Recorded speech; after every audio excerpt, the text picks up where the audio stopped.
I'm Jason Bradford. I'm Cher Miller. And I'm Rob Dietz. Welcome to Crazy Town, where a private equity firm just bought and liquidated your family.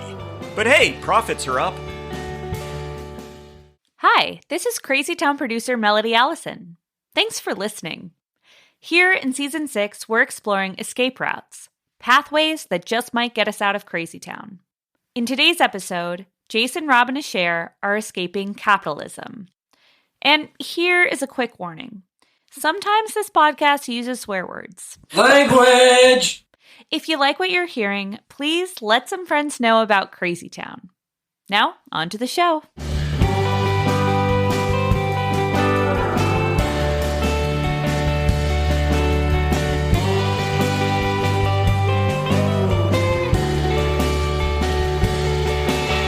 Hey, Jason and Cher, will you guys permit me to nerd out on sports for a little bit?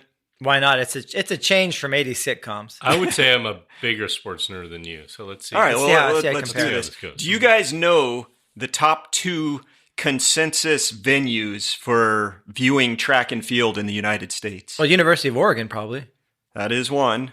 Top 2 consensus? Yeah, like, you know, the world out there thinks these are the best places. I would have said the Rose Bowl or the LA Coliseum, but no. Yeah, maybe. I mean, there were Olympics there, but they got rid of the track. To me, at least my readings and my experience, it's Franklin Field at the University of Pennsylvania, where I went to school. Oh, see, this is bias coming but out. It's real. So No, it's bias. the East Coast venue with the Penn Relays. Totally famous race. Okay. And Jason, you got it right. Do you believe Hayward him? Field at Thank the you. University of Oregon. I didn't know it was Hayward Field. I'll Thank you. believe you, I guess. So, I mean, I have this personal history, right? So Yeah. maybe the bias is true, Yeah. but I went to Penn. well, how much have I made fun of that particular That's true. institution Yeah. on this all right, podcast? all right. But no, I went to the Penn Relays when I was there, and it was really cool. Like Carl Lewis was there. I mean, 5-time Olympic gold was medal. he running in it? yeah, running major event. Well, that's how old you are. Yeah, the Santa Monica Track Club he was a member of, and they had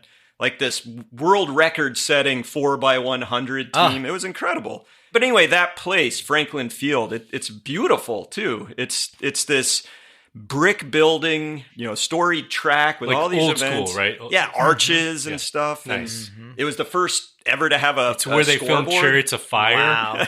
I think that was on a beach. Yeah, I know. I was into the history of that place. And then when I moved to Oregon, real early in my living here, I took my daughter down to the University of Oregon. You know, she was probably 4 or 5 years old. Yeah. And we visited Hayward Field, and it was so cool. I was like, wow, this is a famous place. This is where Steve Prefontaine ran. And, you know, it's kind of a site of all these NCAA championships and even Olympic trials and all that. Yeah. It's where the Nike company was born, right? Well, so we're going to get into that. It seemed very quaint. Like, we got on the track and ran, you know, pretending we're winning races. Yeah. We wrestled on the big mat that was at Wow. the high jump, you know. that It's we like would going land into on. Yankee Stadium or something like that and just kind of goofing around. Yeah, totally. Oh. It was really fun. Have you ever done that? No. Me neither. Well, I don't think they let people do that. Or Wrigley Field in Chicago. yeah.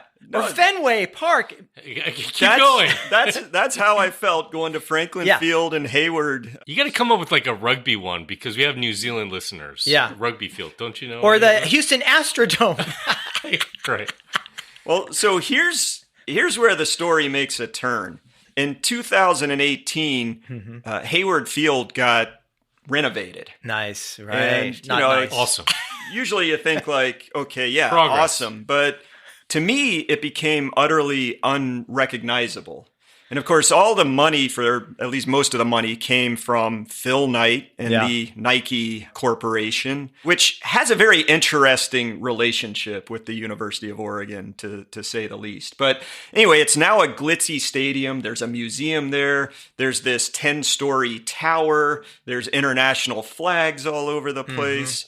It's a lot less community-oriented Right. and has much more of that corporate sheen. The creative director of Nike had this to say about the tower. He said, "When you see a glimpse of the stadium, you'll know by the silhouette of that tower. This is Hayward Field, home of Oregon track and field." And if you go out on that field, It's a big someone phallus. on that tower is going to yell at you now with a megaphone. Get out! Yeah, I know. You They got cannot. snipers up there. Yeah. There's no walking onto the track and running around with your kid anymore. So this is really about how the big companies, the winners of capitalism, they co-opt everything. Now, I'm amazed that it's still called Hayward Field. Yeah. It's not Phil Knightfield. Yeah. That's incredible. When he dies and he bequeaths, University of Oregon $8 trillion or whatever, they'll probably change that. Yeah. Yeah, I was looking at some of the other arenas. There's actually a Charles Koch arena at some university. Well, he was a great athlete. Oh, yeah. Incredible. Anyway, the same year as that 2018 renovation, this investigative journalist named Joshua Hunt wrote this book called University of Nike, How Corporate Cash Bought American Higher Education. And I even found there's a Wikipedia article called Nike and the University of Oregon. Sure. And it's like just about how Phil Knight gave over $1 billion. And there's the Nike designed that O, the logo for the University of Oregon. $1 billion And that to $1 the billion university? that went to making sure that tuition was free for any student who ever wanted to attend the school, right? Sure. It yeah. could have. No, That's incredible. It it's- could have. It was could really about professionalizing the athletics and especially the football program. And anyway, a lot of nefarious things. So anyway, this episode is about capitalism. And, college sports is benign example of capitalism Yes, ruins everything. Can we just be benign in this episode? Just, tread lightly. I think we're going to have to hit It's some one of the more- least consequential. I mean, I can get pissed off about what's happened to college sports because it's absurd. Like the Pac-12 breaking up, and my prediction, there's going to be a lot of like, oh shit, what did we do? I told you the story about that one athlete who was signed up to play for University of Alabama football, which is like considered among the best in the country. And then he switched. He went into the transfer portal and he signed up with some, I can't remember, Midwest school. Sure. And to attract him, they had boosters give a bunch of money. I think like $200,000. $250,000. Yeah. To recruit him to come. So he took the money and then he immediately transferred back. See ya, thanks for the money.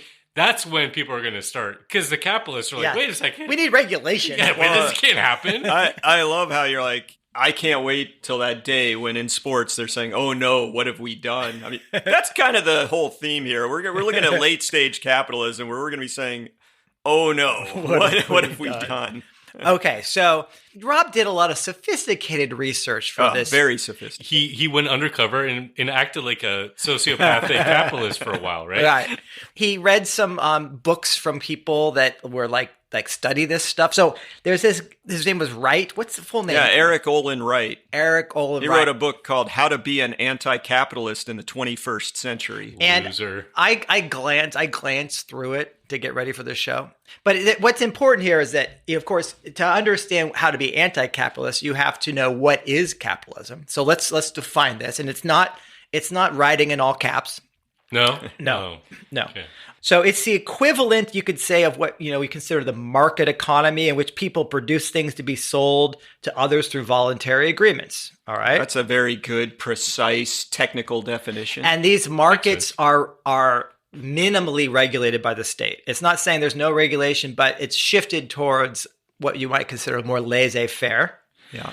There's private ownership of capital, which you could consider also a means of production. So private ownership of things like factories or property. Like To me, It used to be land, right? Yes, exactly. And that to me is the classic definition of capitalism. I right would say there. so. And now a lot of people think of capital as money. Yes. So this is the thing. Now, because the financial system has got so powerful and there's a lot of liquidity in it, if you just have a lot of private capital in the form of money, you can make all kinds of stuff happen in the real world. Right. And then there's a class structure that's implicit in this. The people who do the work in the economy are the working class, and they tend not to own the means of production. This is where a lot of the Marxism critiques come about capitalism. Mm-hmm. You get this then split between the workers and those who do own it, or the so-called capitalists. And so you got the proletariat would be the working class, and then there's this nice fancy word. The bourgeoisie, how do you say it? The bourgeoisie. Yeah, The my bourgeoisies. so my kids seriously they had read this and they thought it was the bourgeois. The So I bourgeois, remember we were that's- talking like yeah, my yeah. daughter's like, the bourgeois versus the proletariat. Yeah. I love it. It's a great French word. Well, when you say bourgeoisie, it sounds so much nicer. You know. Thank you for that kind of definitional context. I think I try to do my part. I appreciate it. Let's talk about the history of it, right? So we're just going to do a brief tour of capitalism. So it's only going to take, what, I don't know, 4 hours, 6 7 hours. Yeah, this is a long episode. Yeah. This is like a Joe Rogan event. Sit down, people. Get comfortable. No, we're going to try to do a really fast summary of this because I think most of our listeners are familiar on some level, right?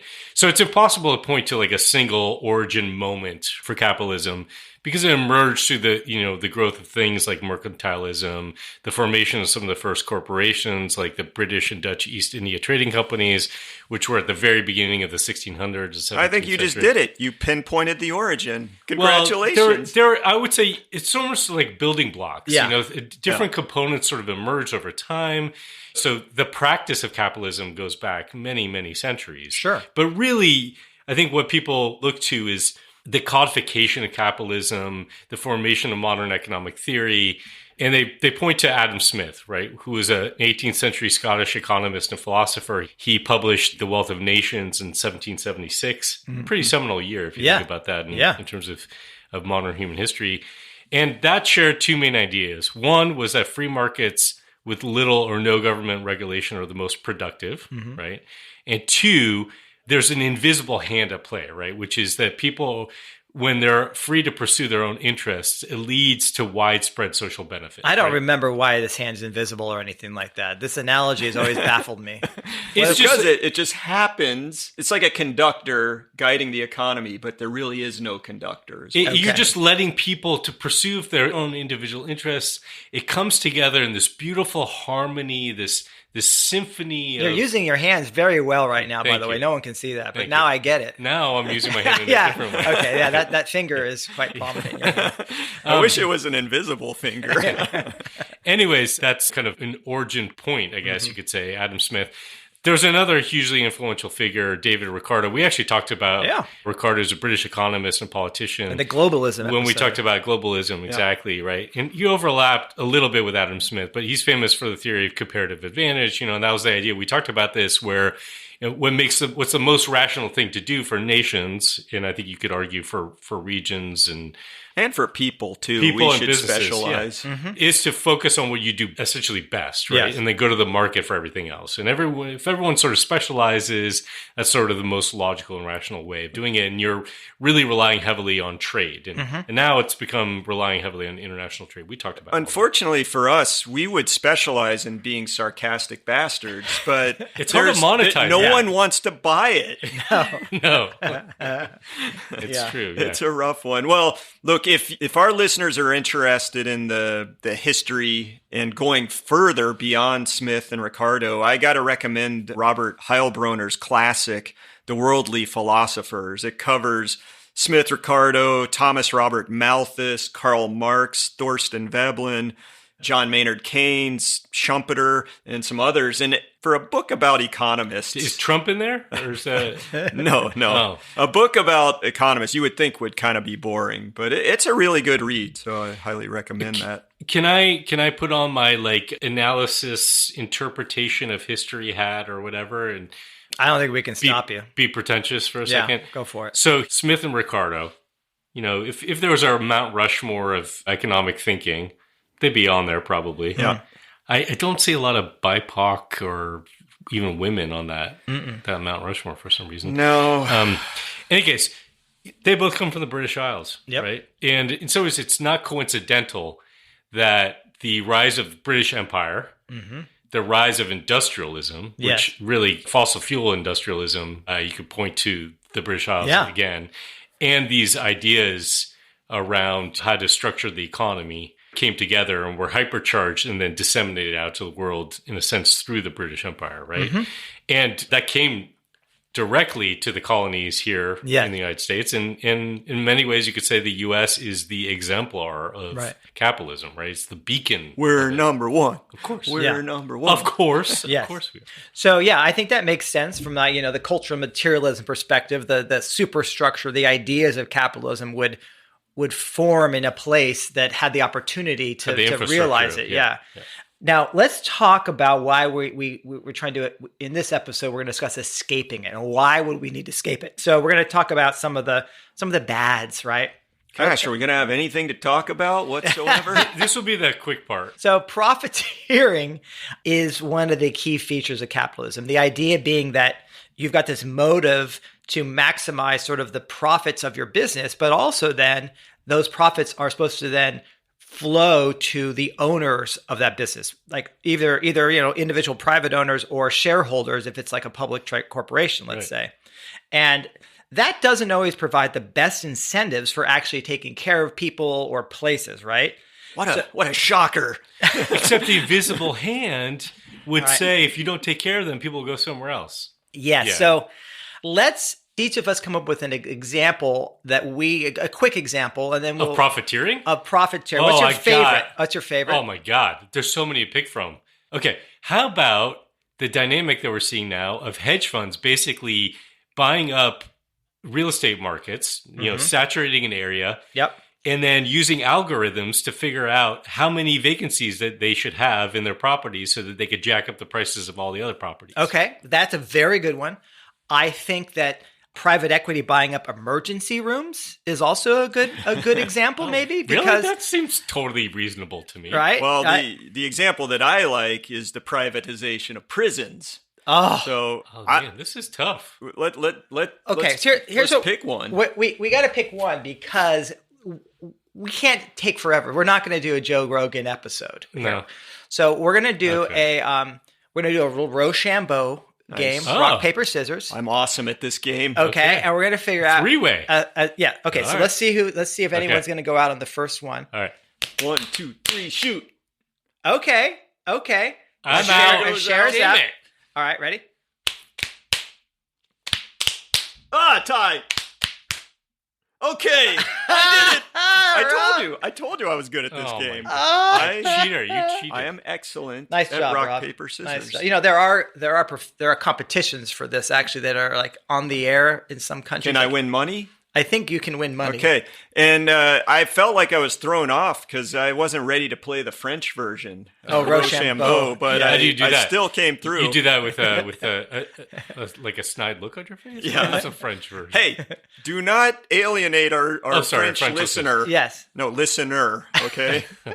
So let's talk about the prison scene just a little bit more. Okay. So the idea... This is a bedtime story? Like an 80s movie. Can I just cuddle up? It's Escape from New York? Yeah. Well, okay, so what happens often here in the United States is that private prison companies get contracted by state or local governments to run the facilities. And as you so well noted, Jason, as a corporation, the idea is let's maximize profits. Yeah. So let's just follow the logic a little bit here. If I run a prison and I want to maximize profits, what do I do? Well, the contract says I get paid more if I'm housing more prisoners. Right. So, longer prison sentences, higher prison populations. These are the things we want to maximize revenues. Yes. Fancy meals? Well, no, let's talk about how to cut costs. Right. No more fancy meals. No more cleaning.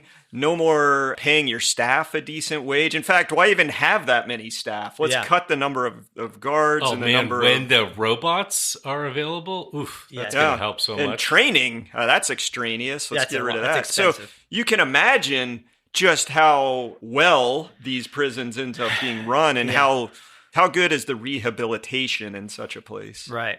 And of course, I always lament late stage capitalism. We've gotten to where these corporations are invading governance, where the political spending is happening. So 2 of the big publicly traded companies that run prisons. So I can get in on this. You can buy stock. Okay. Yeah, maybe. Geo Group or Core Civic. Core Civic. Yeah, Core Civic. It's a great name. I know. Congratulations, guys. So both of them... They're so civic-minded.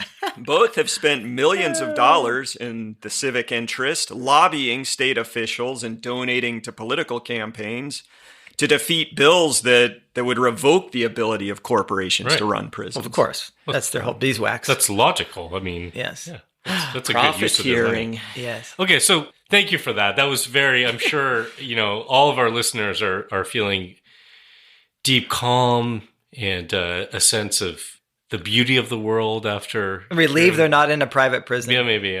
Plus they now have do the opposite, is go out and invest in core civic. That's exactly what. That's what we want to recommend. Yeah.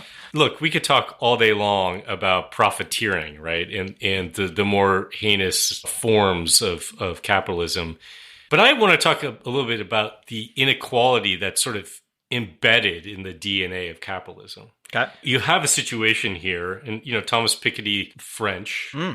Yeah, who you insulted, but go ahead. Now praise him. Sorry, Thomas. He obviously has written a lot about this, done a lot of analysis, and others have as well. Where basically you have a situation, it's kind of simple. Those who have capital to begin with are able to accumulate more capital, right? And so, some of it is inherited wealth. I mean, it makes sense, right? Like, if I have a lot of money, then I can do all those things. I can buy the real estate market up. I can get an emergency room. I can own a prison, and just the money flows. Yeah, and money begets money quite easily. Right. And you have, just back to the housing situation, if you already have capital, like, let's say, interest rates have gone up, right? Mm-hmm. And a big part of the American dream in the United States has been this idea that you could purchase your own home and you build equity that way, right? Yeah. And then maybe that becomes generational wealth for your kids. You pass that along, but interest rates go up and it's hard for people to qualify or to be able to pay for that. Well, if you have capital already, you don't need to borrow. Right. You don't have to worry about those interest rates. You can just go in, buy a property, and you can rent it to people. And that's what you see happening. And so it's sort of like inherent in the system that if you're already several steps ahead, you're born, as our friend Chuck Collins is on our board, and we've had on as a guest in this podcast, talked about, if you're born on third base, just lucky in terms of the circumstances you're born into, you have such a leg up over other people. And that is just an inherent thing that's built into the system, and it continues to grow. Yeah. Right? Yeah. Over time, it happens more and more because the wealth gets concentrated in these families or these corporations that have the money. They can lobby for the lack of... Yeah. No progressive taxation. You could regulate these things, right? But, a lot of people with a lot of power and wealth put a damper on that because they buy and sell politicians. So the other thing that I'd like to talk about is that there's a real mismatch between some of these fundamental drivers of capitalism and human psychology and evolution. So we talked about this in our season on hidden drivers, that humans, because we're this sort of self-domesticated species in a sense, that we come with an inherent sense of fairness and a desire to cooperate socially. And capitalism's playbook doesn't really support those in the totality that we would like to naturally. So the winners at capitalism, like the biggest winners, okay, I'm not talking about somebody who maybe has a nice storefront downtown and is a good citizen. I'm talking about the Wall Street crowd, let's say, or the hedge fund managers. They tend to be on the more sociopathic side of things, right? And greed is good. Remember that 80s movie? Which one was that? Wall Street. There we go. Oliver Stone. Thank you. In fact, you talking Michael Douglas? About... What? Michael Douglas, Thank you. Of course. I remember. Charlie Sheen, Martin Sheen, Daryl Hannah. Okay. Come on. Okay. You bringing this up as our residential pop culture analyst makes me think how many movies there are. Oh, there's more movies than the one I brought with up. A psychopath as the capitalist. Yeah, so Wall Street, that came out in 1987. That's Oliver Stone directed it. And you mentioned the greed is good speech. Yes. He's probably the most emblematic part of that movie. Yes. And basically represents the 80s in its totality. Yes, the Reagan era. Yeah. In 1990, just a few years later, the romantic comedy Pretty Woman came out with Julia Roberts. I don't remember that as a how is this about capitalism? Richard Gere was like a psychopath. His whole job was to come in and dismantle companies like a corporate raider. I didn't know this. And he Julia was Mitt Roberts Romney before Mitt Romney, or maybe at the same time. Well, Julia Roberts, the sex worker, kind of teaches him morality and how to live life. How ironic. That's awesome. It is awesome. And there's also a tie-in with our podcast because Richard Gere's advisor, his lawyer, was played by Jason Alexander, who was George Costanza on Seinfeld. I got to see this movie again. So our do the opposite guy was probably the most psychopathic in that movie. Yeah. There's others too, of course. There's the Wolf of Wall Street. Great one. Leonardo DiCaprio. Yeah, total psychopath. There's The Big Short, which has quite a few psychopath characters in it. Yes. My favorite in there were these predatory mortgage brokers. They were Yes. like explaining how, oh yeah, we sell to the people who are highest at risk, and then, because the bank will just foreclose on them. Who was the guy that was seeing through all this? There was a character in There were a the few, Big Short. actually. Anyway. They're the shorters, basically. Yeah. Steve Carell. Yeah, that was a great part. He wasn't such a psychopath. No, he was seeing through it a bit. Oh, I got you. Seeing through. I was like, okay. I got you.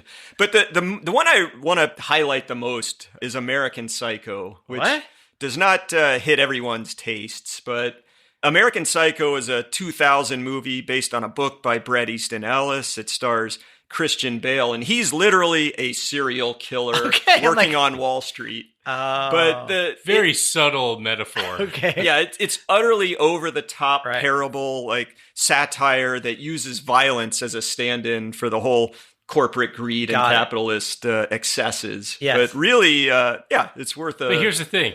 I know you enjoy movies, but we could actually just look at the real world. Okay. For examples of this. Yes. I mean, let's talk about Pharma Bro. Oh, do you remember gosh. Pharma Bro? Martin I think I know who you're talking Shkreli? about. He gave me the chills. I don't know this because it's not fictional. Right, exactly.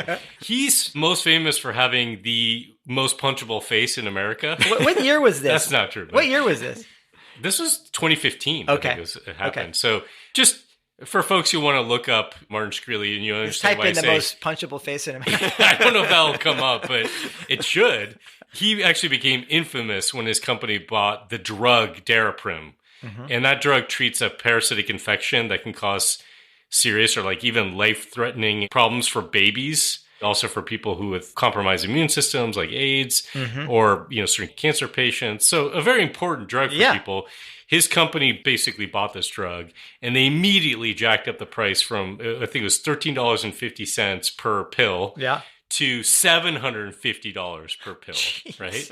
And then they did all this stuff to basically block the ability. There's a low-cost generic alternative that was trying to come to market, and they did all this shit to basically block that from coming to market for a couple of years. Like lawsuits and stuff. Just and all kinds of frivolous weird shit, stuff, right? Yeah. So, and it's just evil.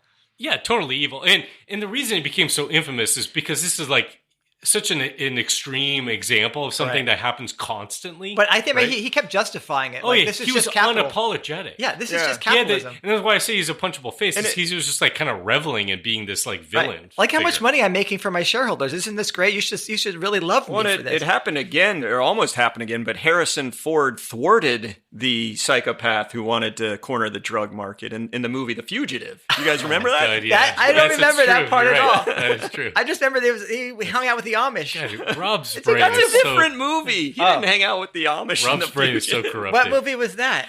Oh, Witness, I think. Yeah, Witness. Yeah. Okay. Jeez, they're all come mushed together in my head. In any case, so I haven't done a sociological study or read any about the prevalence of sociopaths in capitalism or just mansplain it to me. I don't care. No, let's just take it at face value that there are people who have more of those sociopathic or psychopathic tendencies might be more successful in a world of capitalism that says you are rewarded for pursuing your self-interest, right? And that we would trust the market to kind of like balance everything out, even though people can do all kinds of things to corrupt the market, right? Let's just take that at face value.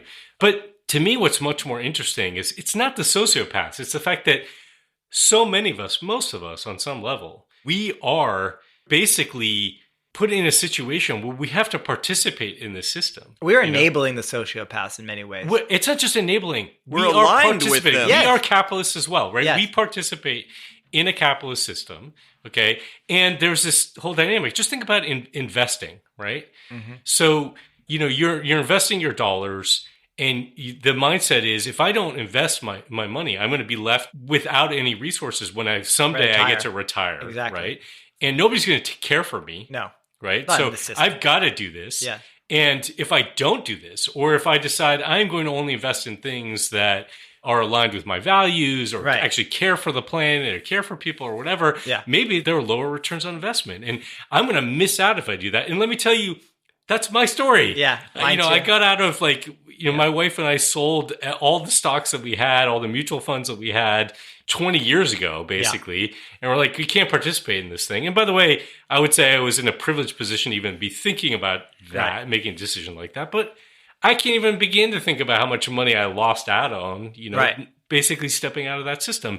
And most of us are locked in that way, right? Right. And it just helps increase the inequality of the system and the unsustainability of the system. To use the sports metaphor, you think what you're rooting for as an investor or a homeowner, right? I'm rooting for my house to increase in value, Stocks right? to go up in value. But if housing, if you think then follow the logic of what does that mean? Like if a stock goes up in value, it means we expect that corporation to grow in the future to earn bigger profits, which probably means whatever. If it's civic core, that means it's exploiting the shit out of more people. Yes. And you're in index funds and they're just like broadly tied to whatever's happening, which is just growth in the economy. I know that's what that made me kind of sick when I learned about all this. You are sick.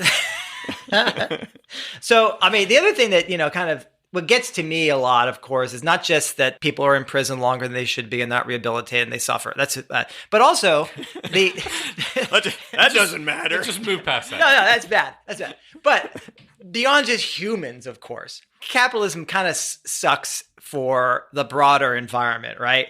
The externalities as well as the social stuff. What they call purposeful externalization of costs, so that it's borne by others, by other species, other populations, other generations, etc. And the more you can do that and privatize profits, the better. And so if you as a local jurisdiction or a nation state try to contain that, like try to put more regulation on to dampen that down, then you get flight to areas that are lax, right? Yeah, so it's very hard to compete in a global context. I know if I were one of these sociopathic CEOs of a company, I'm going to where I can employ children and spoil the hell out of the local environment. But exactly. Look, I'm going to say this again. Children are great workers. There are sociopaths who run companies and make conscious decisions like that. But so much of what's driving this is actually that it is perceived as the rational thing to do. Yes. That it's, in fact, your fiduciary responsibility. Yes. You could even say, I'm doing this on behalf of all the employees and the shareholders we have. We got people with pension funds, investment in our company. We have to do this. This is the logical thing to do. And that is the sick logic, in a sense, of capitalism. Yeah. And the fact that it operates at scale and distance means that you never have to actually see the consequences of those behaviors. I think you're right. There's some like natural inborn sociopathy that is there, and there's people who are like the farm bro. Yeah. But then there's the people who are not. They are wonderful citizens. They have nice families. They love people. They have great hobbies and clubs, and you would get along with them just fine. But when they get to that position of power in their business mind, they basically dissociate. Yeah. And they do whatever is going to make the most money, and it's fully rationalized. Yeah, the institution brings on the psychopathy. Yes. Yeah, it's pretty wild. Well, I think you guys are making a little bit of a turn toward trying to put capitalism into context, but I want to spin it a little bit towards the notion of, look, here we are railing on it. Mm-hmm. We're pointing out all the problems and the flaws and the harms, but let's be equal opportunity about this and look at some other systems for just a sec. I mean, capitalism does not have a monopoly on human exploitation and environmental destruction.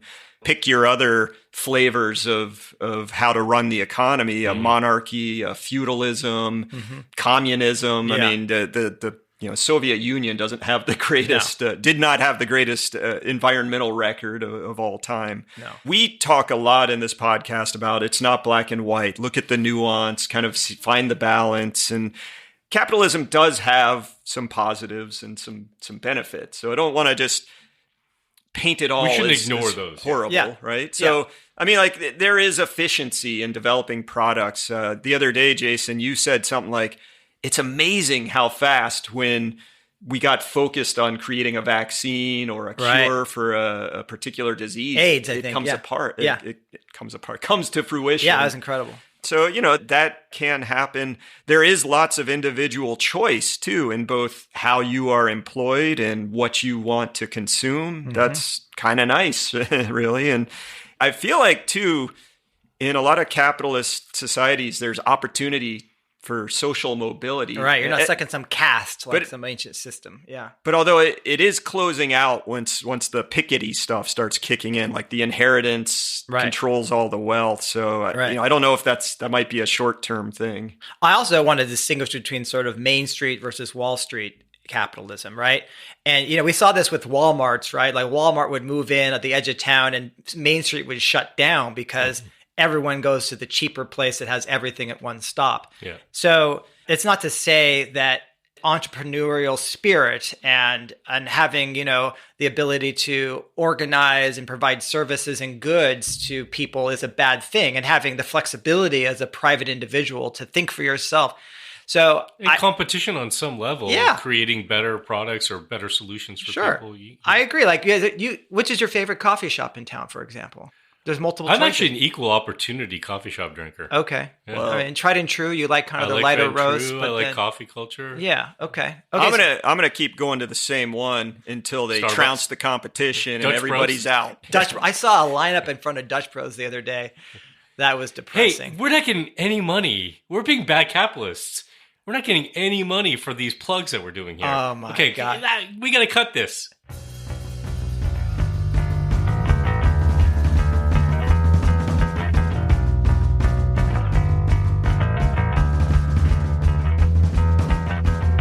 This is a message to all you crazy townies out there.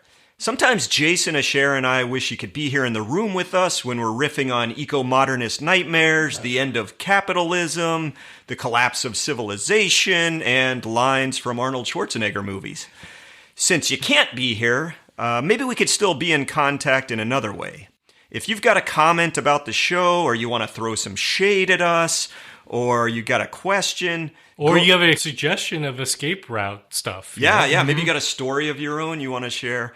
Go over to Apple Podcasts or iTunes and leave us a review and write your comment there. In your comment, include your idea, whatever it is, and we'll think about sharing it in an episode. How's this? I'll be back. Is that any good? Oh my God, that's terrible. You try it. Get to the chopper!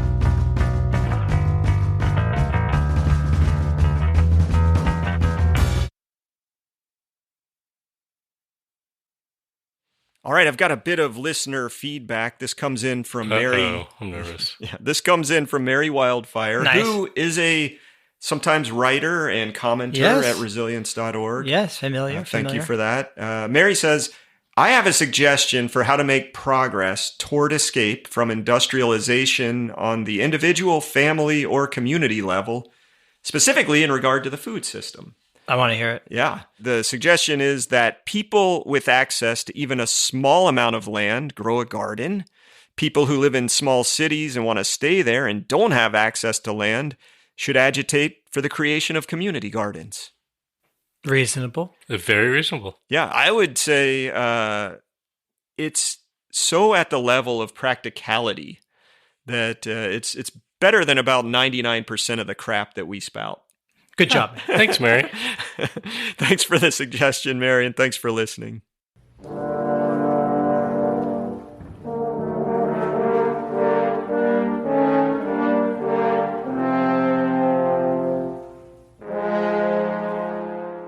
Okay, so now it's time to hang out with our late friend Marvin Harris's Memorial Lens of Doom.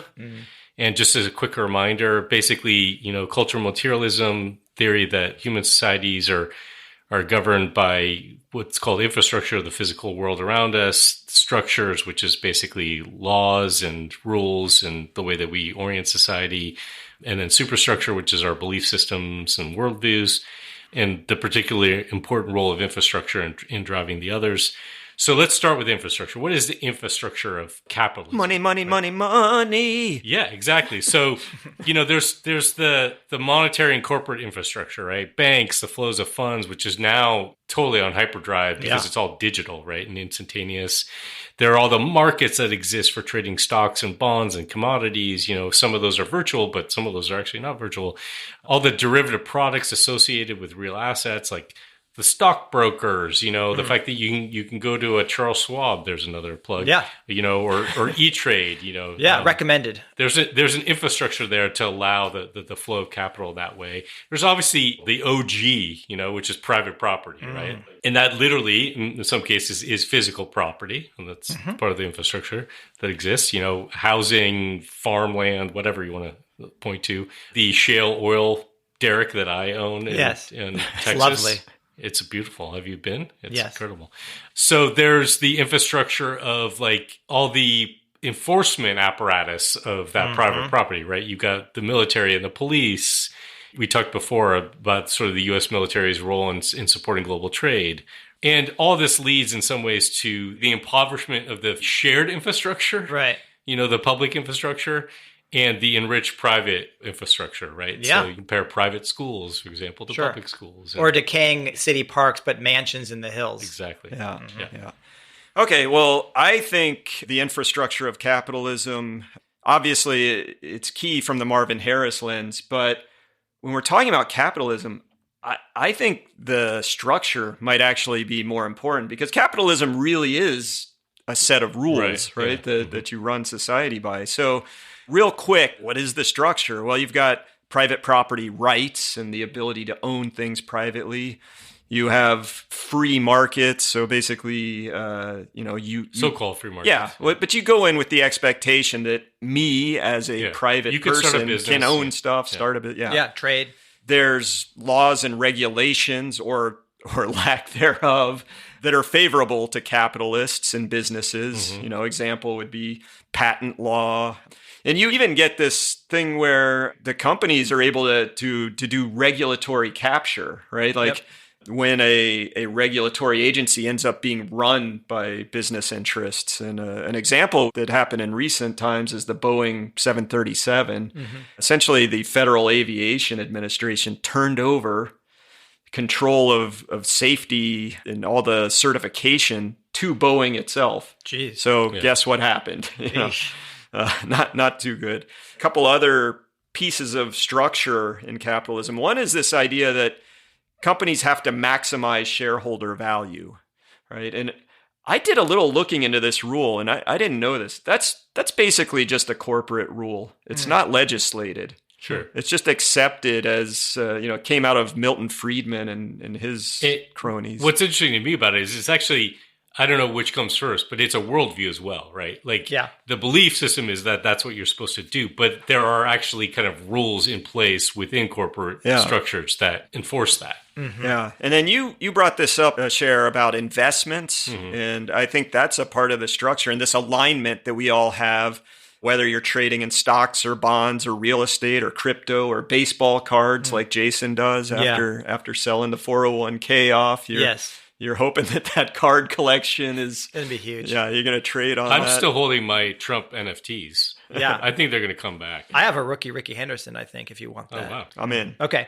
Well, now let's go. What superstructure does this lead to? The culture around this. Well, there's sort of this idea of the good life through, owning and selling and consuming, becoming rich, having the big house and the fancy car, being able to afford, these big vacations. The way to get there then also is through this competitive way of life. There's almost this fear of you got to get yours or you're going to lose out. You kind of fear not having enough money or not having enough for your livelihood. And this sort of the sense of if I don't sort of have this competitive drive, this ambition, then I might have individual scarcity among all the abundance. That's right. I mean, not all of us have a Ricky Henderson baseball card that we can retire on. I mean, Exactly. I have to go out into the workforce and earn a wage in order to be I got able a Dave Winfield card too. Trust me, and Anna Wade Boggs. So You be careful. Don't tell people where you live, man. No. But it also leads to sort of this this commodification of services instead of exchanging favors, leading to a sort of an individualism in American life. Well, right? that I think feeds that scarcity and that sense of not having enough, right? Because what we've done is we've transactionalized relationships, right? So now I can't count on someone caring for me in my advanced age where, I have health issues. I'm going to have to somehow pay for that. Right. Well, and this weekend, I'm paying the two of you to hang out with me and play video games. Yeah. Right. I'm glad we negotiated that. Yeah. I think then there also becomes this conflation in the American mind, especially between capitalism and democracy and capitalism and freedom. Wait, they're not the same thing? Exactly. Well, I mean, you tell me. Okay. I don't even know. I'm conflated. You are a conflator. Yeah, well, I know I almost called this episode Escaping Democracy, but I think we might be getting there.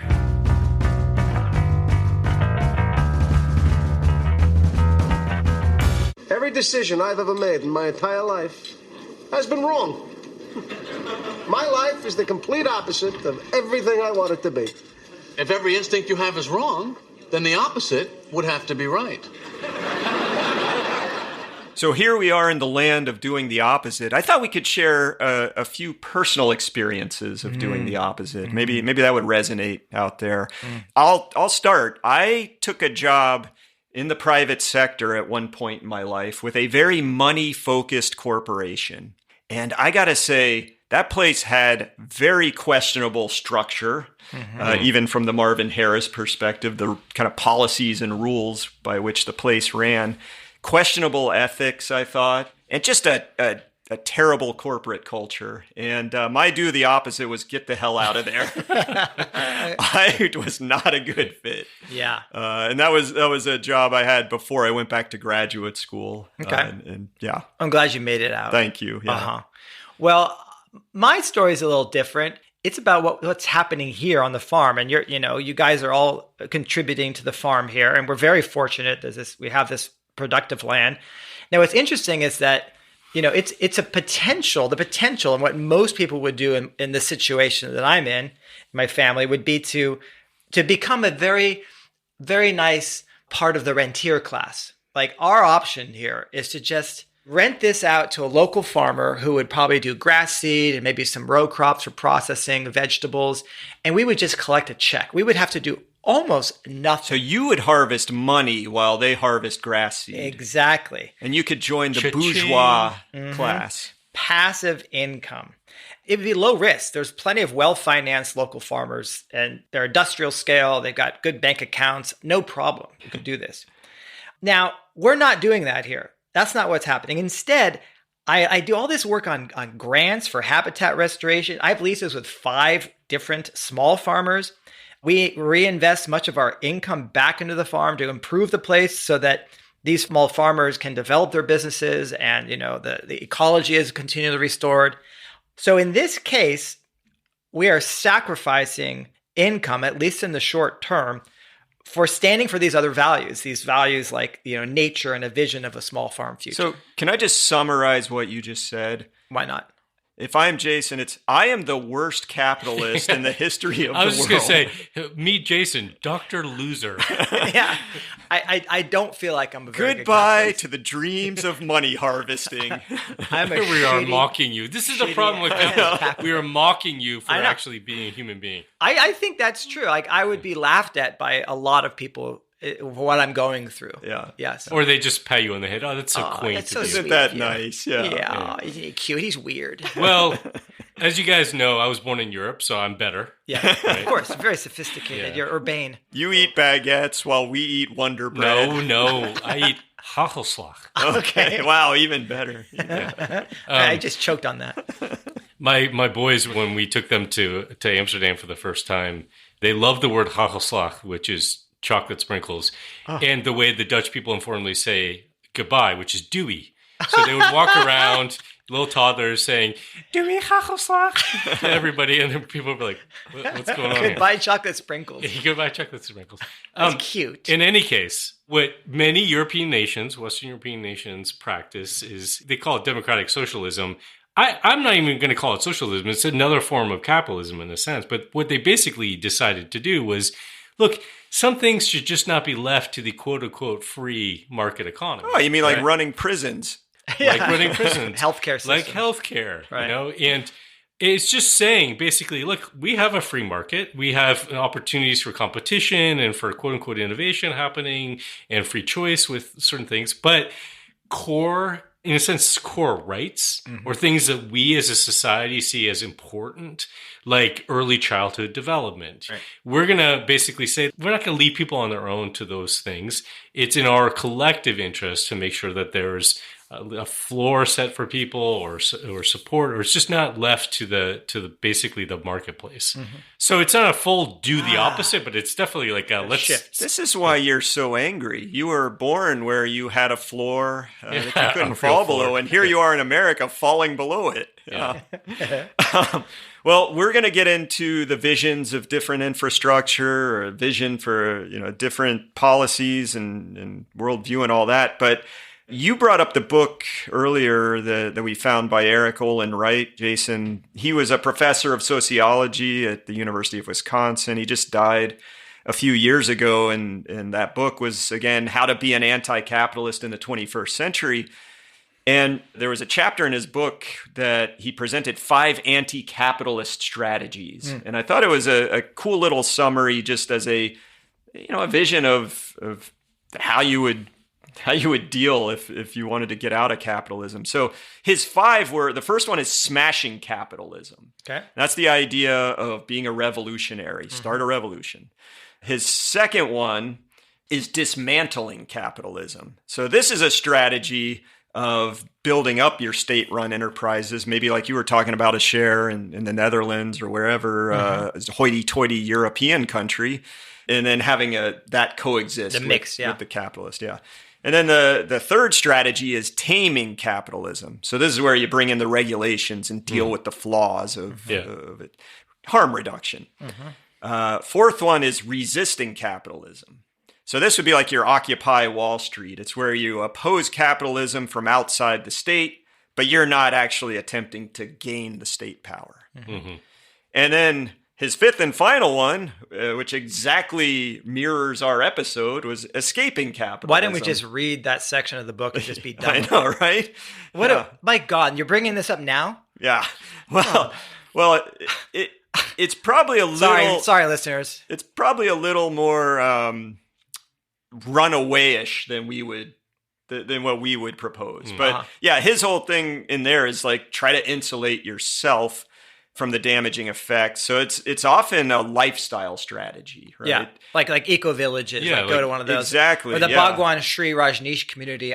They were really into escaping capitalism, actually. Wait, no. They're kind of into capitalism. Dude got 88 friggin' Rolls Royces. I mean, this is the 88. Problem. 88. But a lot of the followers were like anti-consumer, anti-individualism. Like, let's build a utopian place together. Yeah. It was interesting. Yeah. Although I have to point out one of the ironies about that kind of escaping capitalism, which is often the people that are able to do it have enough money saved up or inherited enough, or they benefited from capitalism. And they're trying to mimic the lifestyle of sort of like poor villagers with intact cultures from other parts of the world in some ways and recreate them, like in a new agey way, maybe. Yeah. Interesting. Well, let's talk about a vision for different infrastructure. And it's basically, we've already brought this up, right? It's removing some enterprises from the private sector, right? So we talked about prisons. Yeah. So it kind of falls under the dismantling capitalism strategy that Ray had talked about, right? And it's basically, you just get rid of companies that are seeking to profit through predatory means, and sort of saying that certain parts of our core infrastructure that we have that we rely on, for example, maybe energy production. I mean, it's an interesting question, and there are models of that happening where you've got, like in Germany, energy transition that's been at least attempted to happen through small scale cooperative ventures. So it's shifting the infrastructure in that way. Yeah. And then there's also different sort of ways of organizing corporations so that the profit motive isn't the only thing. And there's like trust structures, and Oregon actually is a leader in developing these sort of trust structures where your charters are there so that you're balancing goals of sort of financial, community, environmental, And we've talked a little bit about Patagonia. There's a local company that did this called Local Ocean, a seafood restaurant in Newport, Oregon. Excellent food, by the way. Excellent food. So they've now gone to that structure, and it ensures that the company will sort of persist according to these sort of standards that are in the trust. And the trust is set up to balance all those competing, interests. God hates what you're talking about because we're getting hail right now. We are getting hail. Yeah, it's exciting. Yeah, do not change the infrastructure What are you of capitalism. Well, another vision that's actually being implemented kind of widely is B Corps or benefit corporations. Yep. So there's a nonprofit called B Lab that runs this certification program where a company has to basically demonstrate that it is committed to people, to society, and the environment, not just committed to profiteering. Rumor has it that Jason and I once worked for a B Corp, and I even did some of the analysis and paperwork that got us recertified. I assume you did some of that original certification work. That's so long ago, I don't remember. It's just like the plots of movies. It's all forgotten. Yeah. But anyway, companies have to demonstrate this social and environmental performance. You got to report on it. Long term, I think we could get rid of other types of corporations. It's one of those shouldn't all corporations just be a B Corp? Right. In the short term, we can try to support them. Like if you start looking for them, you'll find them. They'll have the label on their products or at their storefronts. There's also the co-ops, right? So basically community-owned businesses where members of the community, in some cases you have employee-owned co-ops are operating. So their entire kind of modus operandi is different. Like, for example, I think all three of us are members of the First Alternative Food Co-op. I've memorized my membership number even. Me too. Yeah. And I have to say, it's actually lovely to go in there because the staff that work there, there's any of us could run to be on the board. I played tennis with one of the main managers. Right. The employees there kind of get to know the members. They know, some of them know my membership number by heart. Amazing. That blows me away when you go to check out and they're like, they know your name and then they know your number. Like, wow, like you said, Jay, you can't even remember what movie you saw last week. Or I know Tom back in the deli pretty well by now. We're always touting the cool little local things around us, but I also, quick shout out to a volunteer research helper, Tyson Zhang. He found this other co-op, Weaver Street Market, that's the largest food co-op in the South. It's in Raleigh, North Carolina, and some surrounding cities. But they're doing great work in community engagement, tackling food insecurity, sourcing from local farmers, and trying to be environmentally sound. And I was thumbing through the annual report of that co-op from 2023. You had a hardcover version you were thumbing through? Okay, never mind. I was thumbing virtually. A PDF thumbing? Yes. And I saw a familiar photo. Okay, so it was the root structure of perennial wheat or kernza that Wes Jackson and company helped develop and do the breeding work over at the Land Institute. And the reason it was there is this co-op, Weaver Street Market Co-op, is doing bread made from the grain kernza, the perennial wheat. So anyway, I thought that was really cool. And they're doing other things too. They're trying to pioneer co-op to co-op trade.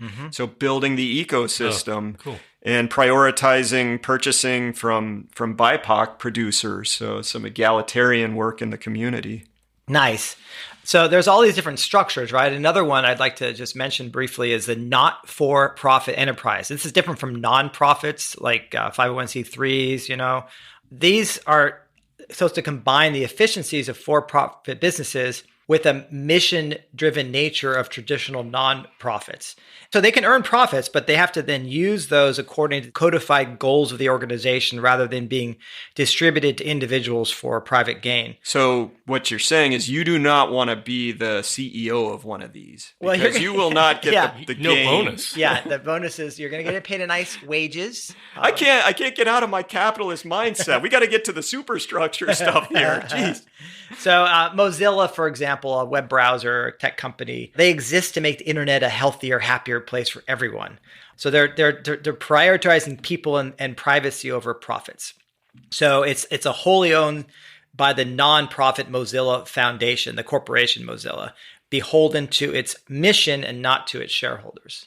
So anyway, there's some examples out there. Nice. Well, just keeping on this thread of thinking about a different structure, we've talked about this. I guess I'm the European social democracy dude here. Good. But, that is a different vision, right? It's a middle course between capitalism and socialism. There's a redistribution of wealth and power to meet public needs. So the higher taxation states typically, they tend to do more regulation of corporations. They emphasize workers' rights more typically. But, business still has a role to play.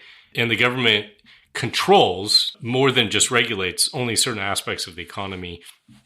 And, there have been studies that have been done about well-being and happiness, in places around the world. And a lot of the countries that score highest in those studies are places that are these social democracies, Finland, Denmark, Iceland, Sweden, the Netherlands, Norway, Switzerland, but also Australia. I don't know if you call Australia quite a social democracy. Maybe our Australian listeners can let us know. There's certainly more toward that end of the spectrum than America. Right. Yeah. In New Zealand, right? So it's not just Europe, but obviously Europe is kind of paved the way around sort of social democracy stuff. And since I seem to be the reinterpreter, I heard you say, damn, I never should have left the Netherlands. It's rainy and dark there.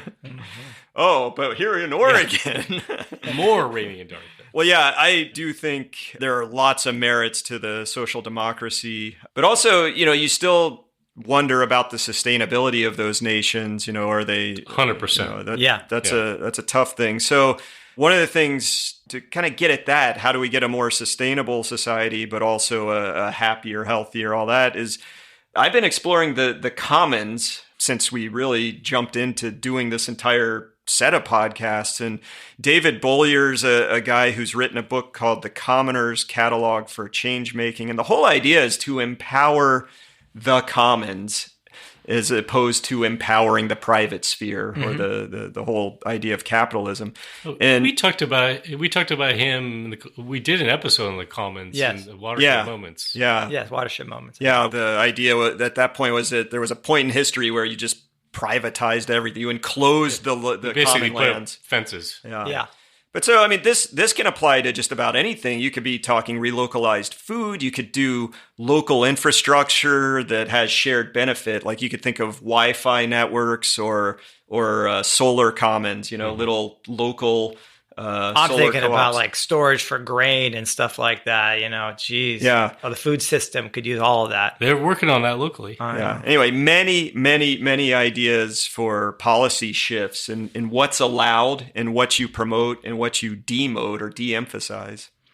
And so, if we had this new infrastructure, this new structure, it would align with the different superstructures. So we would have probably a more cooperative instead of competitive environment. And Alfie Kohn wrote a book called No Contest, The Case Against Competition, which argued very forcefully that cooperation is more basic to human nature than competition, and we should embrace it as the basis of our economy. We wouldn't be here as a species without cooperation. Think about it in your family, right? And if you have any spiritual practice, right, it's all about coming together in community and cooperating. So superior performance often comes when you're not in a competitive environment, but you're actually working together as a team. There is no I in team, Rob. Yes, but there is a me. We have established this. So, asshole. that fact of or result of the research that's worth revisiting. Superior performance comes in the absence of competition. Because in this country, you're thought, it's the competition that hones you to put out the best, best of the best. Can I just say, we talk about nuance. Both those qualities are in us, right? And I think, if an athlete were to listen to this and be like, superior performance comes in the absence of competition, that's not my experience. My experience is I'm a better athlete because of competition. Right. I do think that there are some cases where it's okay to have some kind of competition. My son was very motivated, not necessarily by competition, like wanting to beat other people, but sort of having something to strive for in a sense. And that was just kind of innate in him. It didn't mean that he was like a sociopathic capitalist or something.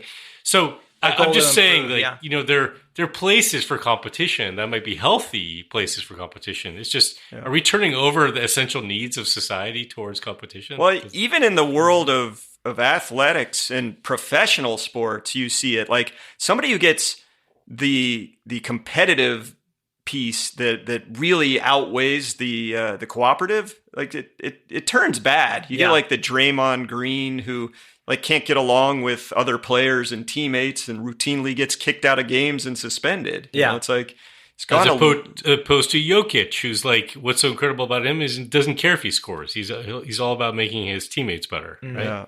Well, okay. So other superstructures or worldviews.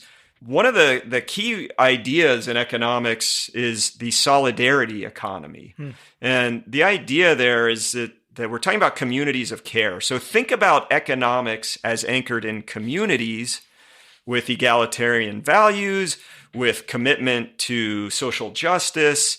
And this is instead of the profit motive, and so this gets back to an infrastructure, again, that's commensurate with that culture. That would be co-ops. That would be not-for-profits, the things we were just talking about. Yeah. This is all about people trying to build economic relationships that are communitarian, that are needs-oriented.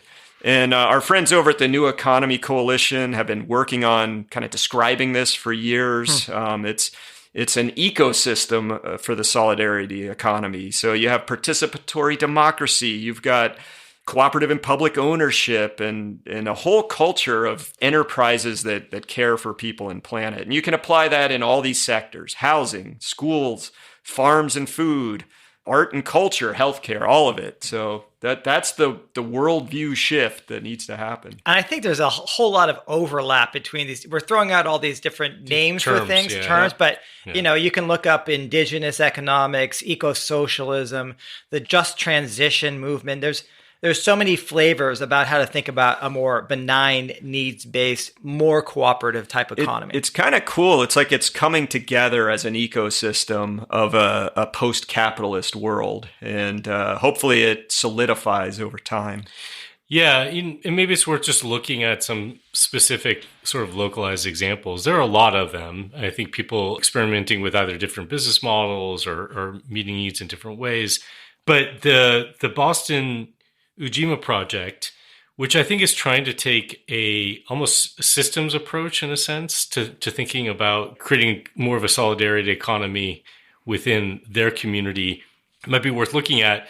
So Ujima means collective work and responsibility in Swahili. And the project is basically a democratically governed investment fund, and it targets BIPOC-owned small businesses and cooperatives, community members, small business owners, workers, activists, investors, members of civic organizations, unions, and faith-based institutions. They form a governing body to vote on decisions together. So you have multiple stakeholders that are involved. And I think this is a key thing, right? Which is that, like, if you put everything in the hands, for example, in employees, they might be motivated for their self-interest as employees. Whereas if you have, and I'm not shitting on employees here, but it's just like a natural tendency, right? Right. To have self-interest, right. So if you have a diverse mix of stakeholders involved in decision-making, there's sort of like a checks and balances thing that happens. So people that are part of this all have one vote regardless of how much money they invest in the fund. And they also have a time bank, right? Which is you basically are trading hours with neighbors in the community. So it's not an exchange of money, it's an exchange of time and skills. And I think it's cool that they actually put Boston in the name. There's a Boston Ujima project, meaning they're rooted in place too, know. So that's like tying into the whole community idea and localizing. So I think that's a pretty inspiring project, and I think it's one we can emulate here. We'll have the Corvallis yet to be named Solidarity Economy Project. You wanted diverse stakeholders to share. The three of us will be the stakeholders. Oh, we're very diverse. The money will start rolling in. We will privatize everything that we can do, that we can find. I feel like he wasn't listening. I don't think he has any idea what we just talked about. He's probably thinking more about those 80s movies again. And let's have movie night instead, Robin. Let's just get that out of your system. Sold!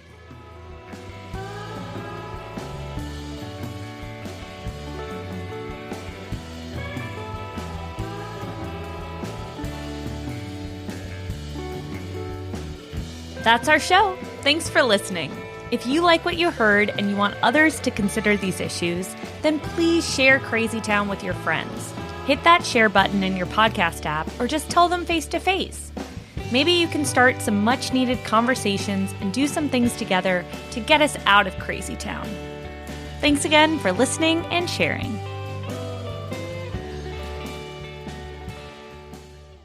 Tennis and pickleball are two of the most popular racket sports in America, and for good reason. Studies have shown that tennis players enjoy much longer and healthier lifespans than the average person, even accounting for socioeconomic factors like the swankiness of the local club. But one downside to these games is their competitive nature, which reinforces our winner-take-all, man-eat-man, woman-eat-woman, dog-eat-dog, panda-eat-panda culture. Which is why a new sport is poised to take over the courts of America. Rally ball. In rally ball, the player on the other side of the net is your partner, and your job is to cooperate to keep the ball going over the net, back and forth and back and forth, again, etc., as long as possible. Professional rally ball matches have been known to last for days, and even advanced amateurs need to be prepared to wear appropriate gear and clothing for maintaining balanced electrolytes and relieving oneself.